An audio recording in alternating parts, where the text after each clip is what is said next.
Now let me show you how we can actually look at your voice, can actually see your voice.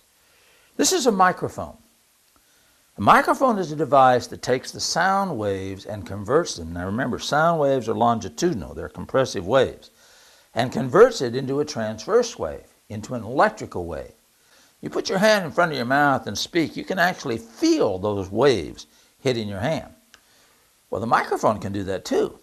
The microphone has crystals in it, and when you talk into it, the compressive waves hit the crystals and turn your sound wave into an electric wave. So microphones are things that change waves. They turn sound waves, longitudinal waves, into transverse waves. See if you got your brain going here. Can you tell me something that does the opposite? Something that changes a transverse wave into a longitudinal wave, that takes an electric wave and turns it into something that your ears can actually hear. Got the answer? Well, I hope that you said headphones or speakers. See, what the headphones you wear do, what the speaker does on your radio or your television set, is that it takes the electric wave, which is a transverse wave, and it turns it into a longitudinal wave, so your ears can hear it. So what do your ears do? Your ears are just like that microphone. What the ears do is that they take the longitudinal wave that comes in from these catchers you got out there, and it turns it into an electric wave which goes to your brain. Your brain is like a computer. It runs on transverse waves. Now let me show you how we can actually see that, and then you might think about what we could use this for. This is called a cathode ray oscilloscope. This is a device which takes electric waves that come out of this cord and it turns it into something that you can actually see. So what I'm going to do here is I'm going to take this microphone and I'm going to put it inside this sound box that you and I have been using. When I hit this, the sound wave is going to hit the microphone. It's going to travel through the wire and go into the oscilloscope. The oscilloscope will give you a picture of the transverse wave so you can actually see it. Now watch what happens here. I've got the tuning fork with the microphone inside, and we're going to put a sound into the oscilloscope. Now what you're seeing there is a transverse wave. What can you tell me about what controls what here? If I hit this real hard, notice how big it is. And as it gets softer, the wave gets less, doesn't it? So this is changing the amplitude or how big the wave is.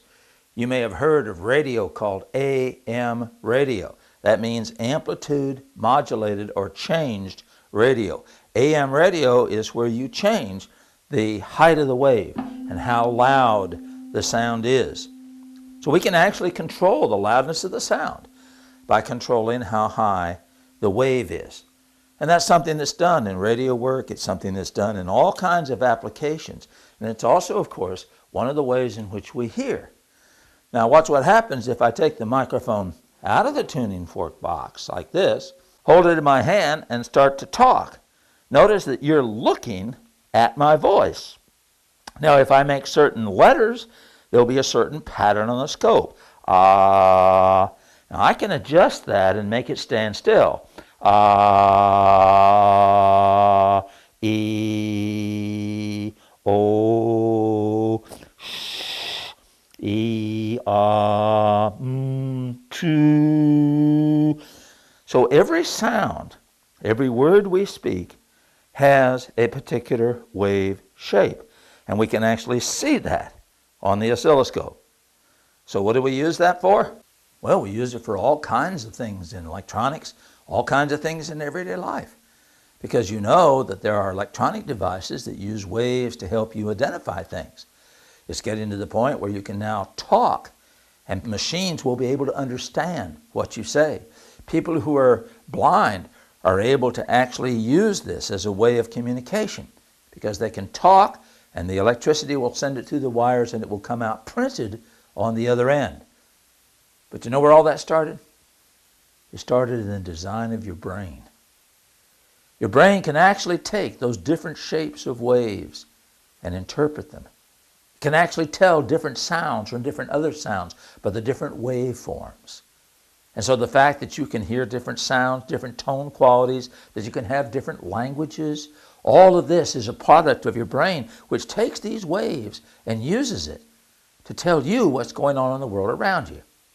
So you have vocal cords that can generate longitudinal waves that can send information to somebody else. You have ears that can take the longitudinal waves and turn it into transverse waves and send it to your brain.